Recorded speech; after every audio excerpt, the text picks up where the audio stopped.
If we were standing here 80 years ago on this spot, we'd be in the shadow of a 3-story brick building right behind me here. And in that building were a set of apartments. One family was living in those apartments, Harry and Hazel Wilson. They were raising 3 children there. Harry was a skilled laborer, and he worked at a steel mill in Pittsburgh, probably at the J&L mill right over the hillside here. He was from Georgia. His wife Hazel was from South Carolina. We're part of the Great Migration, which brought so many African-American workers and families to Pittsburgh. The couple had, the sons were Clinton and Donald, and their daughter was Gloria. Well, right next door to that 3-story building, attached to it, was a smaller building. It was a 2-story building, and in that building lived a woman named Alda Smith. She was a seamstress, and she was born right here in Pittsburgh. Clara Hadel lived there too. She was a cook from Virginia. Now, those 2 women shared the building with Dominique and Frances Passacume. They were Italian immigrants who ran a fruit market. So this corner perfectly represented this part of Pittsburgh, the Hill District. It was a place full of vibrancy and full of life. It was the center of African-American life in this city, the center of African-American culture. And many of the residents were like Harry and Hazel and Clara. They had come to Pittsburgh fleeing the violence of Jim Crow South.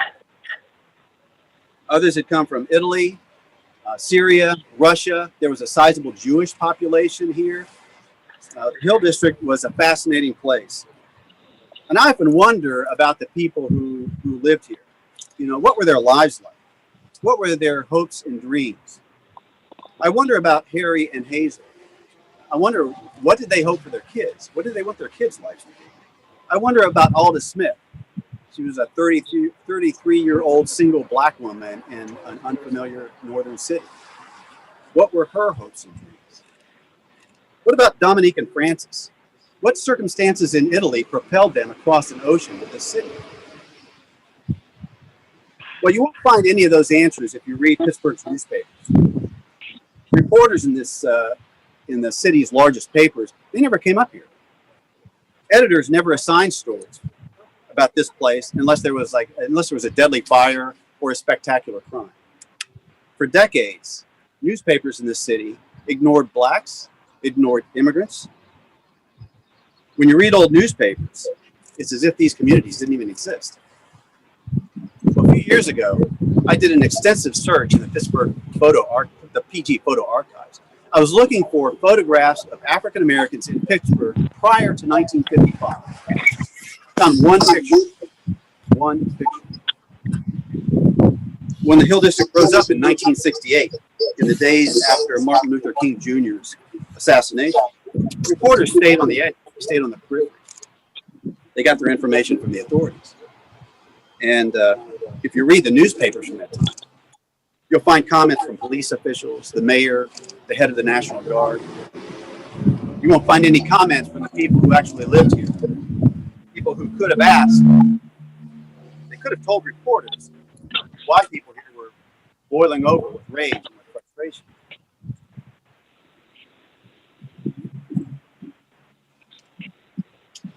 Well, in the past several years, journalists, members of the Newspaper Guild, have made it a point to reach out to these communities, to tell the stories of those too long ignored, to elevate their voices and to hear about their lives. And a diverse group of Guild journalists tapped into a deep, rich vein of stories that began to more accurately reflect who we are as a city and as a people. Sadly, that effort has been stymied. Management at the PG in the past several months has made it incredibly difficult and at times impossible to tell these stories. Alexis Johnson, a young African-American reporter, was banned from covering Pittsburgh's Black Lives Matter movements because editors objected to one of her tweets. Many of us stood with her, and we too were banned. One of the first notified of this ban was Michael Santiago, an immigrant. When Guild journalists tried to cover protests anyway, their stories were, at least on 2 occasions, killed by editors. Protest organizers noticed what was going on. They grew disgusted by what was happening at the PG And when guild members showed up at the protest, we were told to get lost. They didn't want to cooperate with the newspaper they considered racist. Consequently, the largest civil rights movement in half a century saw little coverage in the pages of the Post-Gazette. Well, the entire city noticed. Even today, people sometimes won't talk to us. They'll politely decline requests to be interviewed because they don't want their names in the Post-Gazette. Folks, that's the position that the PG leadership has put us in. We've each spent years, and in some cases decades, building trust, building reputations, credibility, establishing relationships, and we've made progress. One story at a time, one picture at a time. Then, a few years ago, we saw an editorial that was the first hammer blow against all we had built. The blows have continued. And I wonder how long before it all crumbles. Sadly, Alexis and Michael are now gone. They both left the Post-Gazette and they've left the city. We've lost two journalists whose work could have helped us come to a better understanding of who we are as a city and as a community.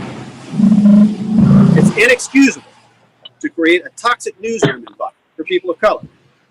It's inexcusable to insult entire movements and communities. It's inexcusable to defend and endorse leaders whose language and actions marginalize minorities and cause real and lasting damage to minority communities. I ask, what is journalism? Well, who gets to answer that question? That's what this is all about. Is journalism still a public service? Or is it now about letting a handful of powerful people spout their extreme political beliefs? And of course, cutting costs so those people can continue to spout those beliefs. The answers will determine how historians view this time and the conclusions they draw about our priorities. They'll closely examine the Post-Gazette's coverage of the events of 2020, and they'll be seeking their own answers. How did the city react to the Black Lives Matter movement? How did it react to the rise of white nationalism?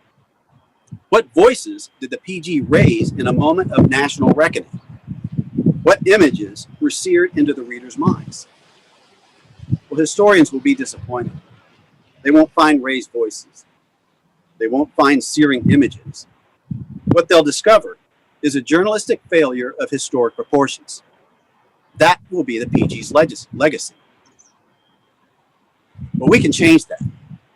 We as Guild journalists are standing here on a Saturday in this special place, Freedom Corner, in the midst of a pandemic, to say no to editorials defending racist comments, no to the mistreatment of our colleagues, no to defining journalism by extreme political views and cost cutting. We don't own the Post-Gazette, but we're damn sure the heart and soul of this place. We know this newspaper has potential to do great things for this city and for its people. We know that we can once again be proud to wear a PG press credential. We're here to insist that PG management treat people in this community and we as journalists with dignity and respect. We're fighting to make sure the lives and stories of those in this community are no longer ignored or viewed with contempt. We're fighting to bring meaningful journalism back to the city. Now, Sala Udin knows this community. His father was one of those who fled Jim Crow South and came north.